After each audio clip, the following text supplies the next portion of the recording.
Assalamualaikum warahmatullahi wabarakatuh. Salam Pramuka. Perkenalkan, nama saya Anissa Aryani, NPM 21130210077 dari Prodi Pendidikan Matematika. Di video kali ini saya akan menceritakan dan menjelaskan tentang Undang-Undang Negara Republik Indonesia Nomor 12 Tahun 2010 tentang Gerakan Pramuka. Bab 1. Ketentuan Umum. Pasal 1. Dalam undang-undang ini yang dimaksud dengan 1. Gerakan Pramuka adalah organisasi yang dibentuk oleh pramuka untuk menyelenggarakan pendidikan kepramukaan. 2. Pramuka adalah warga negara Indonesia yang aktif dalam pendidikan kepramukaan serta mengamalkan Satya Pramuka dan Dharma Pramuka. 3. Kepramukaan adalah segala aspek yang berkaitan dengan pramuka. 4. Pendidikan kepramukaan adalah proses pembentukan kepribadian, kecakapan hidup, dan akhlak mulia pramuka melalui penghayatan dan pengalaman nilai-nilai kepramukaan. 5. Gugus Depan adalah satu-satunya pendidikan dan satuan organisasi terdepan penyelenggara pendidikan kepramukaan. 6. Pusat Pendidikan dan Pelatihan Kepramukaan adalah satuan pendidikan untuk mendidik, melatih, dan memberikan sertifikasi kompetensi bagi tenaga pendidik kepramukaan. 7. Satuan Komunitas Pramuka adalah satuan organisasi penyelenggara pendidikan kepramukaan yang berbasis antara lain profesi, aspirasi, dan agama. 8. Satuan Karya Pramuka adalah satuan organisasi penyelenggara pendidikan kepramukaan bagi peserta didik sebagai anggota muda untuk meningkatkan pengetahuan, keterampilan, dan pembinaan di bidang tertentu. 9. Gugus Dharma Pramuka adalah satuan organisasi bagi anggota pramuka dewasa untuk memajukan gerakan pramuka. 10. Kuartir adalah satuan organisasi pengelola gerakan pramuka yang dipimpin secara kolektif pada setiap tingkatan wilayah. 11. Majelis Pembimbing adalah dewan yang memberikan bimbingan kepada satuan organisasi gerakan pramuka. 12. Pemerintah pusat, selanjutnya disebut pemerintah, adalah Presiden Republik Indonesia yang memegang kekuasaan pemerintahan negara Republik Indonesia sebagaimana dimaksud dalam Undang-Undang Dasar Negara Republik Indonesia tahun 1945. 13. Pemerintah daerah adalah gubernur, bupati, atau wali kota, dan perangkat daerah sebagai unsur penyelenggara pemerintahan daerah. 14. Menteri adalah menteri yang membidangi urusan pemuda. Bab 2. Azas, fungsi, dan tujuan. Pasal 2. Gerakan Pramuka berasaskan Pancasila.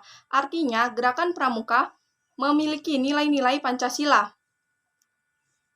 Pasal 3. Gerakan Pramuka berfungsi sebagai wadah untuk mencapai tujuan pramuka melalui A. Pendidikan dan pelatihan pramuka, B. Pengembangan pramuka, C. Pengabdian masyarakat dan orang tua, dan permainan yang berorientasi pada pendidikan.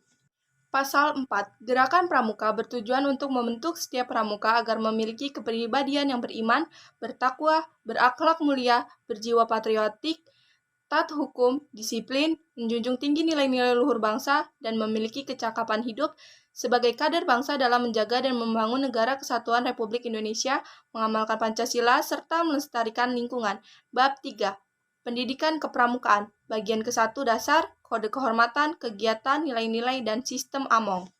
Pasal 5. Pendidikan kepramukaan dilaksanakan berdasarkan pada nilai dan kecakapan dalam upaya membentuk kepribadian dan kecakapan hidup pramuka. Pasal 6. 1. Kode Kehormatan Pramuka merupakan janji dan komitmen diri serta ketentuan moral pramuka dalam pendidikan kepramukaan. 2. Kode Kehormatan Pramuka terdiri atas Satya Pramuka dan Dharma Pramuka. 3. Kode Kehormatan Pramuka sebagaimana dimaksud pada ayat 2 dilaksanakan baik dalam kehidupan pribadi maupun bermasyarakat secara sukarela dan ditaati demi kehormatan diri. 4. Satya Pramuka sebagaimana dimaksud pada ayat 2 berbunyi, demi kehormatanku, aku berjanji akan bersungguh-sungguh menjalankan kewajibanku terhadap Tuhan Yang Maha Esa dan Negara Kesatuan Republik Indonesia, mengamalkan Pancasila, menolong sesama hidup, ikut serta membangun masyarakat, serta menepati dasar Dharma. 5. Dasar Dharma Pramuka sebagaimana dimaksud pada ayat 2 berbunyi, pramuka itu takwa kepada Tuhan Yang Maha Esa, cinta alam dan kasih sayang sesama manusia, patriot yang sopan dan ksatria, patuh dan suka bermusyawarah, rela menolong dan tabah, rajin terampil dan gembira, hemat, cermat dan bersahaja, disiplin, berani dan setia, bertanggung jawab dan dapat dipercaya, dan suci dalam pikiran, perkataan, dan perbuatan. Pasal 7. 1. Kegiatan pendidikan kepramukaan dilaksanakan dengan berlandaskan pada Kode Kehormatan Pramuka sebagaimana dimaksud dalam Pasal 6 ayat 2. 2. Kegiatan pendidikan kepramukaan dimaksudkan untuk meningkatkan kemampuan spiritual dan intelektual, keterampilan, dan ketahanan diri yang dilaksanakan melalui metode belajar interaktif dan progresif. 3. Metode belajar interaktif dan progresif sebagaimana dimaksud pada ayat 2 diwujudkan melalui interaksi A. Pengalaman kode kehormatan pramuka. B. Kegiatan belajar sambil melakukan. C. Kegiatan yang berkelompok, bekerja sama, dan berkompetensi. D. Kegiatan yang menantang. E. Kegiatan di alam terbuka. F. Kehadiran orang dewasa yang memberikan dorongan dan dukungan. G. Penghargaan berupa tanda kecakapan. Dan H. Satuan terpisah antara putra dan putri. 4. Penerapan metode belajar sebagaimana dimaksud pada ayat 2 disesuaikan dengan kemampuan fisik dan mental pramuka. 5. Penilaian asas hasil pendidikan kepramukaan sebagaimana dimaksud pada ayat 2 dilaksanakan dengan berdasarkan pada pencapaian persyaratan kecakapan umum dan kecakapan khusus, serta pencapaian nilai-nilai kepramukaan. 6. Pencapaian hasil pendidikan kepramukaan sebagaimana dimaksud pada ayat 5 dinyatakan dalam sertifikat dan atau tanda kecakapan umum dan kecakapan khusus. Pasal 8. 1. Nilai kepramukaan sebagaimana dimaksud dalam pasal 5 mencakup A. Keimanan dan ketakwaan kepada Tuhan Yang Maha Esa. B. Kecintaan pada alam dan sesama manusia. C. Kecintaan pada tanah air dan bangsa. D. Kedisiplinan, keberanian, dan kesetiaan. E. Tolong-menolong. F. Bertanggung jawab dan dapat dipercaya. G. Jernih dalam pikiran, perkataan, dan perbuatan. H. Hemat, cermat, dan bersahaja, dan rajin, dan terampil. 2. Nilai kepramukaan sebagaimana dimaksud pada ayat 1 merupakan inti kurikulum pendidikan kepramukaan.